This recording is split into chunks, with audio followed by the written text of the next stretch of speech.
Hola, episodio 46, Cerebro Pixel Podcast. Amiguitos y amiguitas, mira. Me imagino que ya lo están notando. Para aquellos que no me están viendo y simplemente me están escuchando en este momento, estoy portando seriedad en mis orejas. Me compré un nuevo headset. Pasa que el anterior ya estaba un poco desgastado, es la verdad. Era un modelo viejo y se sentía que me estaban triturando la cabeza de lado a lado. Y a pesar de que lo tenía como que en la configuración más amplia y más cómoda, me costó un montón, de verdad. Y esto es tan increíble. Es ese tipo de cosas que no sabías que te hacían falta en tu vida hasta que lo cambias. De verdad que no sabía que me hacía falta un nuevo par de headsets. Esto es tan cómodo. A mí no me está pagando nada Logitech por esto. Se los tengo que aclarar. Pero sí, son re cómodos, son re lindos, así que vamos a poder trabajar mejor. ¿Cómo andan, amiguitos y amiguitas? Miren, yo estoy bastante bien. En este momento estoy recuperándome de la quebrada de quijada que me he echado por ver las últimas fotos del James Webb Telescope. Para aquellos que no saben, el James Webb Telescope es el telescopio espacial más avanzado, más moderno de la historia humana. Fue lanzado el 25 de diciembre del 2021 y él está orbitando como un espacio entre la Luna y la Tierra que se le conoce como L2. En realidad no está precisamente entre la Luna y la Tierra, es como un espacio gravitacional alejado de nuestro planeta, o sea que no está directamente orbitándonos, así como el Hubble, que está relativamente cerca. El motivo de esto es que están buscando que él esté un poco más alejado y más isolado para poder capturar con precisión mejores imágenes en la oscuridad del espacio.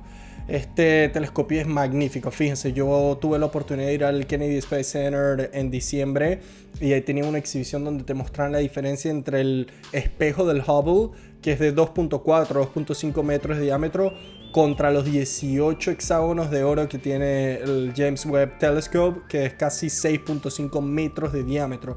Es una grosería, es gigante, es grande el telescopio, de verdad que quedé impresionado. Y el Hubble no se queda atrás.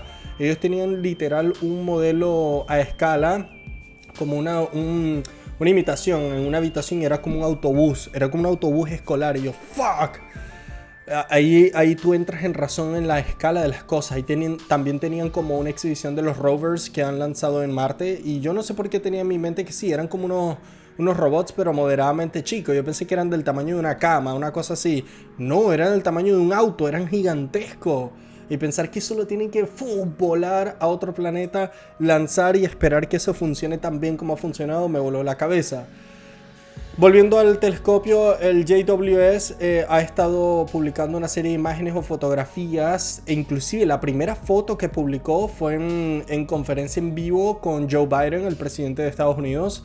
Así de grande ha sido la contribución de este telescopio a la comunidad científica y a la humanidad en general. Para aquellos que no tienen idea, piensan que estoy hablando pura nerdadas y pura guasadas. Escuchen, ustedes no tienen idea la magnitud y la importancia de este telescopio.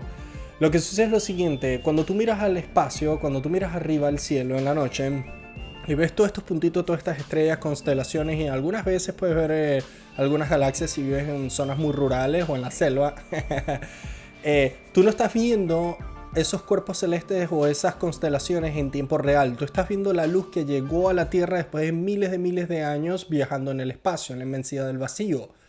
Es como mirar al pasado. Entonces el Hubble, debido a su configuración y su limitante tecnológica, él podía ver hasta cierto periodo, como él podía ver hasta cierta longitud, no podía pasar de esa barrera porque no tenía la capacidad. Este telescopio sí la tiene y él puede ver tan atrás como a solo 200 millones de años después del Big Bang. Y eso es increíble, cada vez nos estamos acercando mucho más al evento que explotó y detonó todo esto que tú y yo conocemos como realidad. Ese es el objetivo. No puedo esperar a que tengamos el telescopio que pueda ver a los ojos a Dios directamente y preguntarnos, what the fuck is this? Wow. De hecho, todas las fotos que ha estado publicando el James Webb Telescope han roto récords tras récord tras récord, como que la estrella más vieja del universo, ¡pam!, te lo sacó la primera foto. La galaxia más vieja del universo, ¡pam!, la más lejana, ¡pam!. El tipo todo lo que ha sacado lo ha roto, así que puro home runs para el James Webb Telescope. Mis aplausos a todos los que participaron en ese proyecto, que no fue nada fácil. Fíjense, ese telescopio comenzó a diseñarse en el 96 y habían estimado que lo iban a poder lanzar en el 2007 y con un costo de solo $1 billón. Lo terminarían lanzando el 2021 con un precio de $10 billones. O sea, se les fue de las manos el presupuesto, hubo mucho retraso, o sea, hubo varios rediseños, como que cuando habían llegado a una fase final se dieron cuenta que no iba a funcionar y tuvieron que rediseñarlo y eso retrasó muchísimo más. Pero valió la pena porque fíjense que todo lo que ha estado arrojando hasta ahora ese inmenso laboratorio espacial ha sido... ¡mua! Y bueno, menciono eso porque explorando y chusmeando un poco la galería de arte del James Webb Telescope, no pude evitar entrar en este hueco existencial donde me preguntaba, mierda, ¿de verdad estamos solos en esta existencia? ¿De verdad no existe más nada más allá de la Tierra o del sistema solar? Es fascinante porque ambas respuestas son igual de aterradoras. Confirmar que estamos solos en el universo es horrible, al igual que saber que no estamos solos. Y digo horrible es por desesperación, no le digo que necesariamente sea negativo, pero ambas ideas son terroríficas. Saber que hay más cosas allá afuera o saber que no hay nada. Y en medio de este hueco también entré en como un paréntesis de cagadera de risa. Uy, qué feo ese. Pero bueno, sí me cagué de risa porque me recordé esta época en el 2005, 2010. Sí, durante esos 4 o 5 años, cuando estuvimos súper pegados con los temas de alienígenas ancestrales, en donde los extraterrestres supuestamente colaboraron a todo tipo de influencia religiosa, tecnológica, cultural. De hecho, habían algunas teorías groseras que decían que nosotros como especie éramos producto de un experimento, somos hijos de seres fuera del planeta Tierra, lo que es súper osado. Así que riéndome un poco de eso dije, oye, ese es un tema bastante cool que puedo traer al podcast. Episodio 4.6, alienígenas ancestrales. Vamos a retroceder un poco a esta época donde estábamos todos mordiendo el anzuelo de la teoría conspirativa de los alienígenas y vamos con una mente abierta y un poco más fría y fresca a evaluar todos los argumentos que estas hipótesis manejaban para apoyar y sostener su idea y su teoría. Cabe destacar que miren, yo soy uno de los tipos más escépticos del planeta. Yo generalmente no caigo por esos temas de conspiración. Es que a mí cualquier tipo de tema que no tenga una base sólida, que no me puedas confirmar, no me puedas comprobar, yo no pueda ver, tocar, no necesariamente tocar, pero mi idea es que tú puedas comprobar por múltiples medios y confirmar que eso sucede, que ese fenómeno es realidad o que esa teoría es comprobada. Todo ese tipo de cosas que se quedan en el aire con cuentos de fulana del año 1500, de fulano, de textos, de fotos, eso a mí no me termina de convencer. Y de hecho me da como mala espina de las personas, de ese tipo de personas que caen fácilmente en cualquier tipo de cuento conspirativo. Habiendo dicho eso, vamos entonces a abrir un poco la mente y vamos a leer con el monóculo, a ver en qué tienen razón y en qué no tienen razón, en dónde pudiéramos de pronto sacar una línea de investigación y dónde simplemente no perdamos el tiempo y descartemos esa locura. Porque bueno, con este cerebro tan creativo, imagínense este poco loco tratando de deducir de dónde vinimos. Comencemos. De verdad existe un título para este tipo de creencias, se llama hipótesis de los antiguos astronautas. Créanlo o no, existe y está denominado de esa manera. O hipótesis del paleocontacto. Esta es una hipótesis pseudohistórica. Nótese eso, pseudohistórica porque no tiene ninguna base científica o histórica. Es una hipótesis que sostiene que los extraterrestres han visitado el planeta Tierra y que estos seres han sido responsables de una manera u otra del desarrollo de culturas humanas, tecnología y religiones. Una variante común de la idea es que la mayoría de las deidades en las religiones no son nada más y nada menos que extraterrestres y sus tecnologías que fueron tomadas como evidencia de su condición divina. Bien, partiendo del principio de la idea, yo puedo entender por qué causó esa chispa o esa línea de ideas. Si yo nada más viendo unas fotos de un telescopio se me explota la cabeza a pensar todas estas posibilidades de que no estemos solos o que estemos solos, ¿por qué no? A alguna otra cabecita se le explota la idea de que de pronto nosotros fuimos inoculados en este planeta o que en la anterioridad nos hayan visitado. Después de todo, en las islas, hay unas islas en el paseo Pacífico, ¿ah? En el centro comercial Paseo Pacífico, por ahí o por el Océano Pacífico, cerca de Australia. En el Océano Pacífico hay unas islas donde había una serie de tribus milenarias que tenían años que no tenían contacto con más nada del planeta. Y en los años 1500 un navegante holandés se acercó a las islas y al llegar con sus barcos y sus armaduras y sus armas, los locales los consideraron dioses. De hecho, ellos decían que había una profecía que sus dioses iban a llegar a la isla en naves y con armaduras brillantes, etc. Eran cosas que ellos no podían darle sentido común y ellos lo interpretaron como dioses. Y a eso se le conoce como culto de nave. Entonces, pensando en esto, y nosotros ya tenemos como un background de pronto creer estas cosas, tiene sentido el origen de todos estos pensamientos y todas estas interpretaciones de eventos y señales en la historia o a lo largo de la civilización humana. Imagínate tú estando en la edad de piedra, donde la cosa más avanzada que tienes en tus manos es una lanza, una punta de piedra tallada sobre un palo para cazar, y te llega una nave espacial del cielo. O sea, hasta hoy mismo con la tecnología de hoy en día, si tú llegas a aparecer con un helicóptero en esa época, tú definitivamente no eras un ser de este plano, de esta tierra.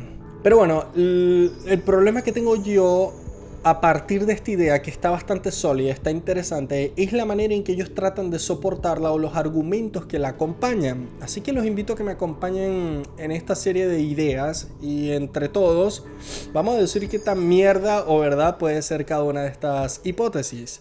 Por ejemplo, vamos con las evidencias las evidencias que soportan estas hipótesis. Vamos a empezar con el arte o los geoglíficos. Se han buscado evidencia de obras de arte que apoyan la hipótesis de astronautas antiguos en pinturas en cavernas paleolíticas. Un gran ejemplo de esto es en Argelia, en el desierto de Tassili Anger. Tassili Anger es un desierto súper interesante. Les voy a poner una foto acá en la pantalla de una vista desde el espacio y cómo se ve el desierto. Se ve increíble, es como un color ámbar oscuro.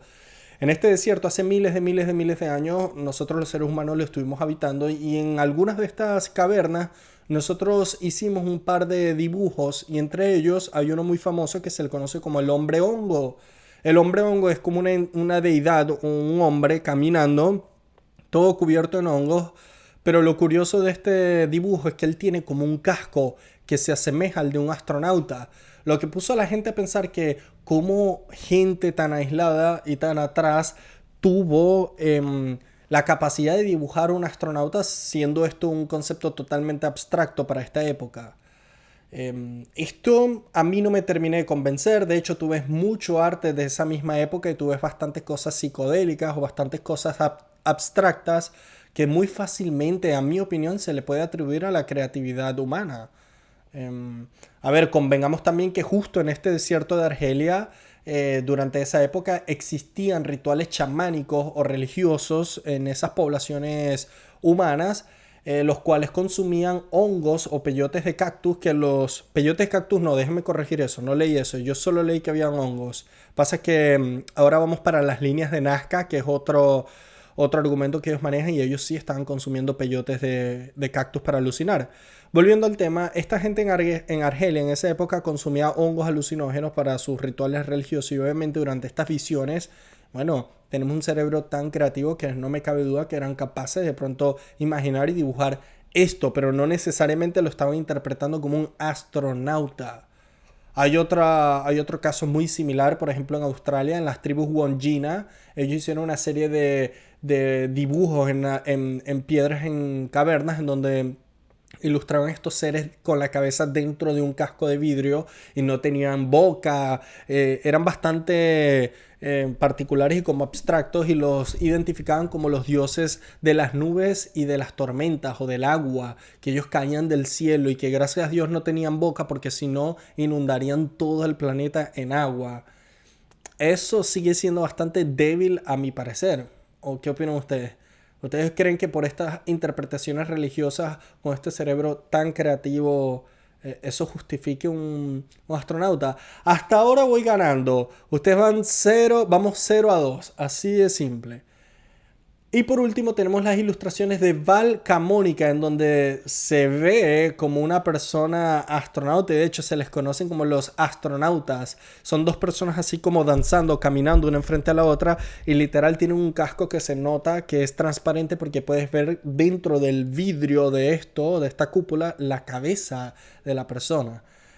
Val Camonica es una serie de valles y como Alpes en Italia que tienen una antigüedad de casi 3000 años, o sea, muchísimo, muchísimo tiempo atrás. A todas estas ya les puse las fotos acá, así que yo espero que ustedes me estén siguiendo en esta línea de pensamiento y vayan poco a poco viendo las evidencias y estén sacando sus conclusiones. Pero hasta ahora, no sé ustedes, no me han convencido. Hasta ahora siento que el tipo del pelo así todo despelucado de History Channel, Giorgio, no me convence. Más allá de que utiliza una buena gelatina y tiene buen cuero cabelludo. A diferencia de mí.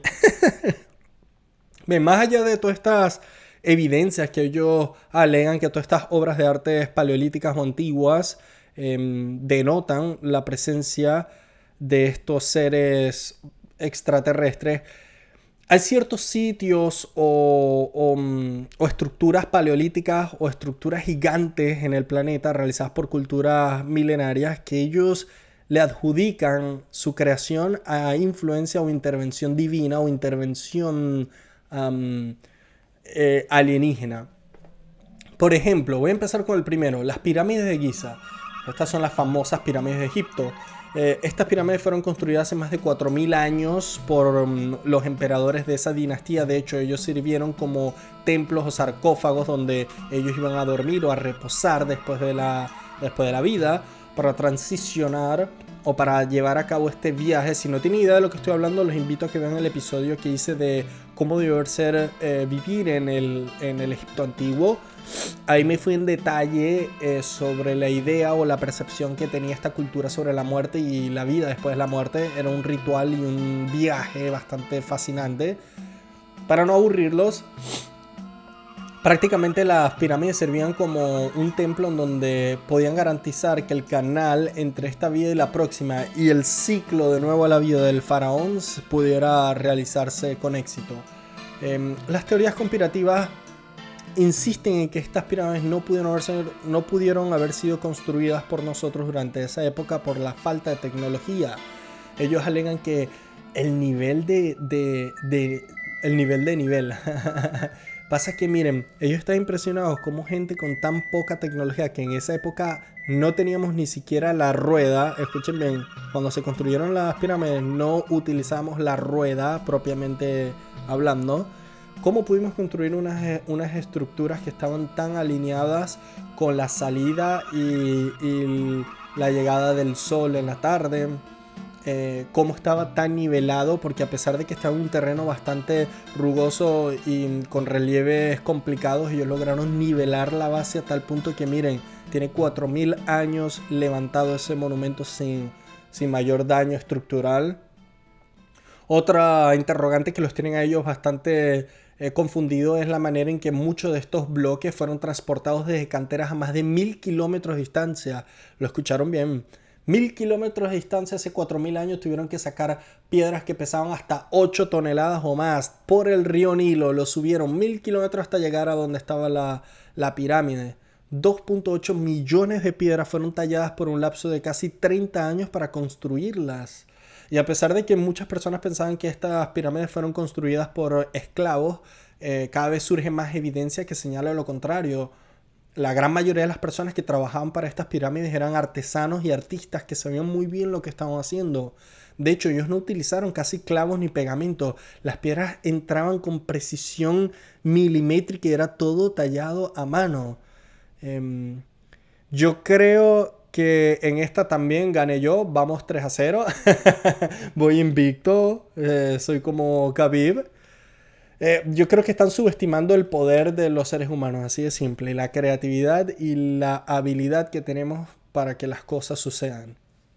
Tuvimos 30 años para construir esa pirámide. Yo creo que en 30 años es tiempo suficiente para poder pulir la técnica que estés utilizando para llevar a cabo un proyecto tan grande como esto.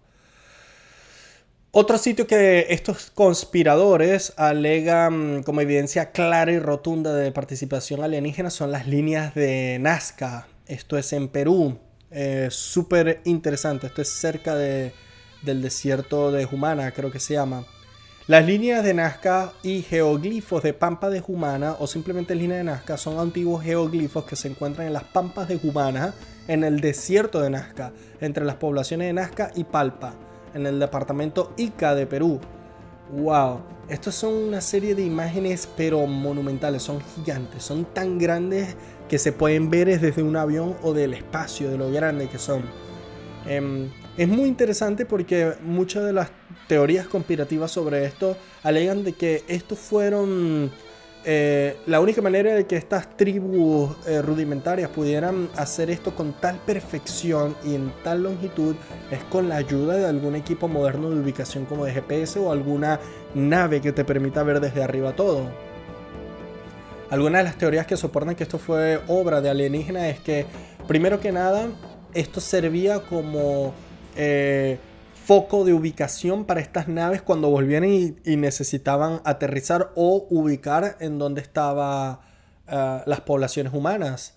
Otros alegan que una vez que tuvimos un contacto con estos seres extraterrestres, las poblaciones comenzaron a hacer todas estas imágenes en el piso para poderles recordar dónde estábamos y le empezaron a decorar o a hacer todas estas imágenes de alguna manera como llamándolos de vuelta.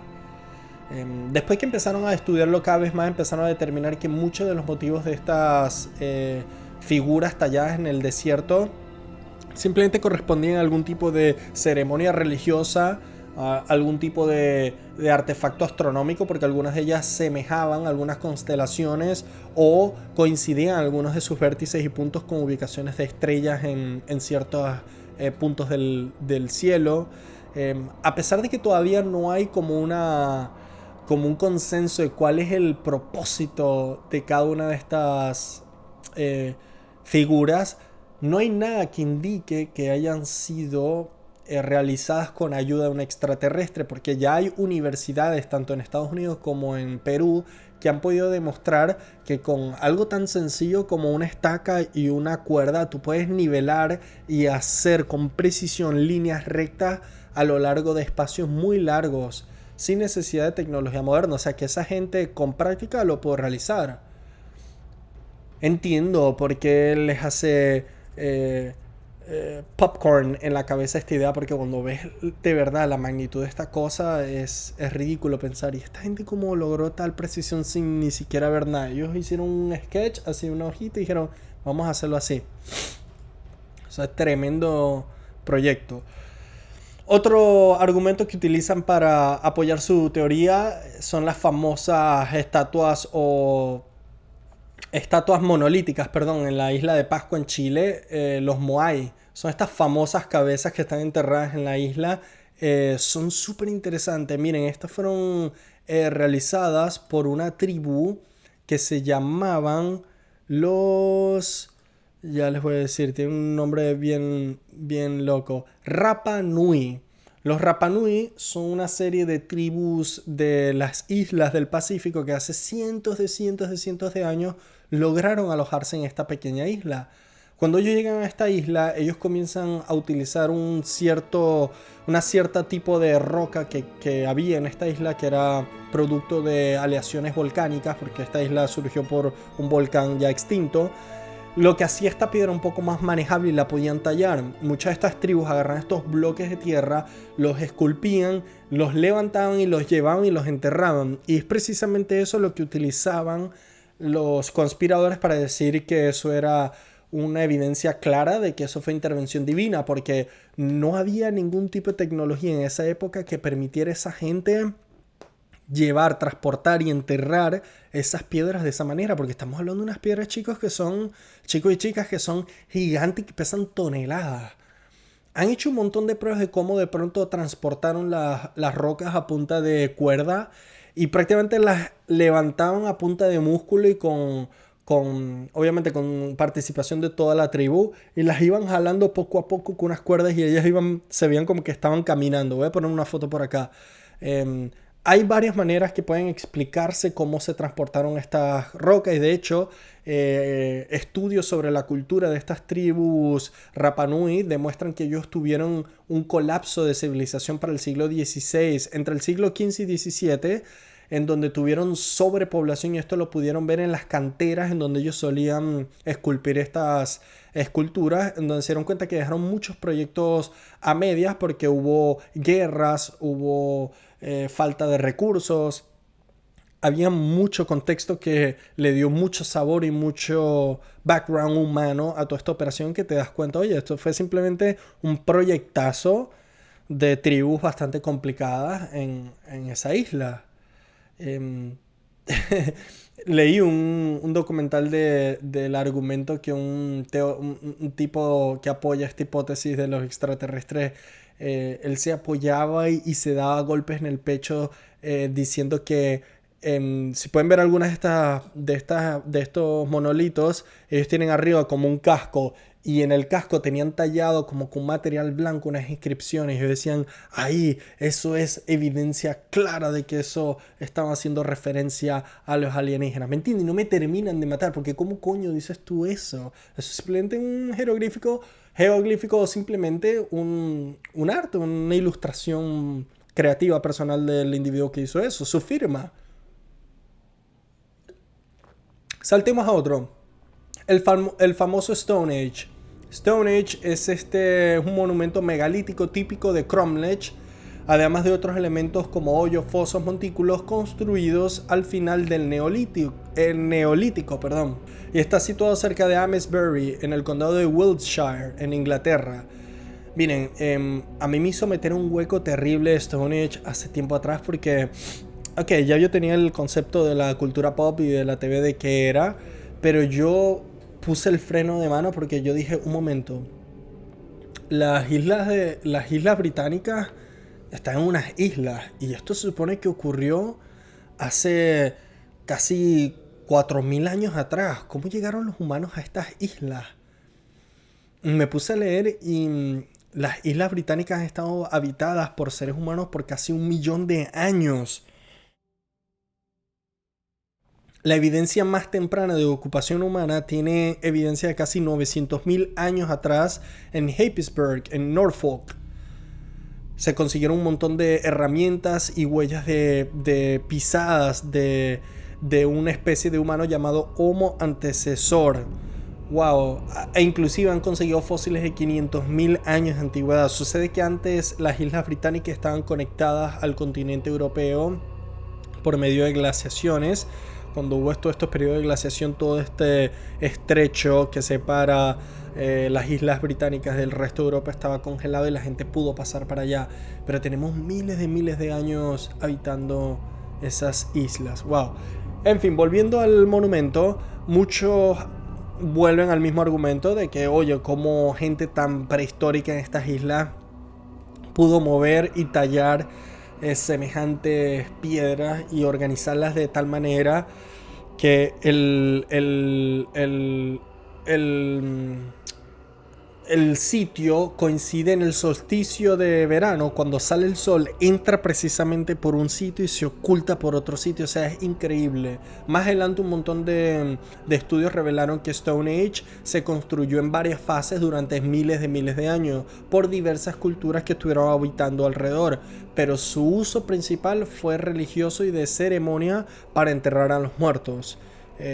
Súper interesante. Pero miren, vean, se dan cuenta que todo lo que les he mencionado anteriormente de cómo ellos tratan de soportar su teoría, se puede de una u otra manera explicar o dar una evidencia sólida de cómo se pudo hacer con nuestras propias manos o con nuestro propio intelecto. Y eso es lo que a mí me vuela a la cabeza, cómo esta gente, por más que tienes enfrente toda la evidencia, ellos se hacen los sordos y no quieren, y los ciegos y no quieren aceptar, y quieren más bien subestimar nuestra capacidad como especie. Esto obviamente está Esto se le echó como combustible a estas teorías conspirativas extraterrestres a mediados del siglo XX y XIX, con autores que empezaron a publicar trabajo en donde propagaban estas ideas, tal cual como Eric von Daniken, Peter Colosimo, Zecharia Sitchin y J.J. Benítez. Zecharia Sitchin. Estos fueron una serie de escritores y autores que se encargaron de escribir un montón de libros que explicaban todas estas teorías que ya les dije anteriormente, y esto sirvió como combustible para la cultura pop. Y a raíz de estas ideas comenzaron a haber explosiones de contenido de ciencia ficción, como libros, películas, cuentos, etc. Y obviamente la cultura pop se encarga de mistificar y darle más vuelta y más vuelta y más vuelta, y tenernos sentados en el 2007 en History Channel viendo todos estos programas de toda esta gente alegando presencia extraterrestre. Muchas de las otras evidencias que ellos suelen sacar a la mesa son escritos o relatos religiosos, como por ejemplo el Ramayana. En la mitología hinduista, los dioses y sus avatares viajan de un lugar a otro en vímanas, que son vehículos voladores llamados carrozas volantes o carros voladores.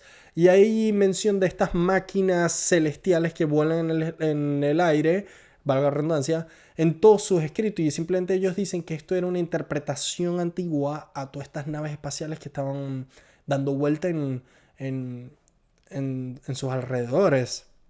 También hacen alusión a algunos llamados en la Biblia, en el libro del Génesis, en el libro de Ezequiel. Muchos de estos cuentos religiosos del pasado coinciden en algunos detalles, como que usualmente hacen alusión a un ser divino que baja del cielo rodeado de luz, cuando se va hay mucha luz, gente que está utilizando ropa o artefactos que no pueden explicar. Es normal que coincidan algunas características de los cuentos individualmente alrededor del planeta. Eso lo ves inclusive hoy en día en cosas como stand-up comedy. Yo sé que es muy raro lo que voy a decir, pero escuchen. No es común, pero sí se ven casos donde comediantes independientes, de manera independiente, llegan a dar con el mismo chiste sin necesariamente haber escuchado o haber presenciado el performance del otro comediante. Eso es normal. Es muy probable que todas estas interpretaciones shamanísticas o religiosas de diferentes culturas alrededor del mundo coincidieran con la descripción de algún mesías, y que esta gente está utilizando como argumento para justificar la visita de una imagen extraterrestre o una entidad externa. Como todas las teorías conspirativas siempre son jugosas o deliciosas para la curiosidad o para nuestro cerebro, pero no necesariamente se alinean con evidencias o pruebas que puedan soportarlas. Más o menos pasa lo mismo con el tema de los UFOs, y recientemente el Pentágono de Estados Unidos durante pandemia ocurrió esto, autorizó la liberación de un montón de material y registros y archivos confidenciales donde se podían leer reportes y ver videos de contactos con objetos voladores no identificados, y que hasta el día de hoy yo no puedo decir que son alienígenas. Aún no se sabe qué es. A lo mejor son anomalías tecnológicas, a lo mejor una anomalía atmosférica, aún no sabemos qué es, pero no puedes simplemente meter la pata adelante y decir es un alien. No tienes idea de lo que tienes enfrente. Y yo creo que todas estas interpretaciones antiguas a todos estos viajes religiosos o a lo que es el ser humano en esta locura de la realidad, que cada vez que la ciencia se encarga de quitar ese velo de misterio, te das cuenta de la belleza, de la perfección de todo el engranaje de la existencia, cómo las cosas tienen un sentido. Hasta que esa belleza no arrope estos temas de nuestro origen, de qué son esos extraños objetos que estamos viendo en nuestros océanos por fuerzas militares, yo creo que deberíamos mantener la cabeza bien cuerda, abierta por supuesto, pero cuerda siempre inclinándose a lo tangible y a lo soportado, a la ciencia, no a la imaginación, porque si no nunca vamos a terminar. En fin, espero que les haya gustado el episodio. Ya saben, todos los domingos 7 de la tarde Eastern Time, un episodio nuevo, hora de Miami. YouTube, Spotify, Google Podcast. Ahora estoy en TikTok. Dios mío, sígueme en TikTok. Los veo la próxima semana. Chao, chao.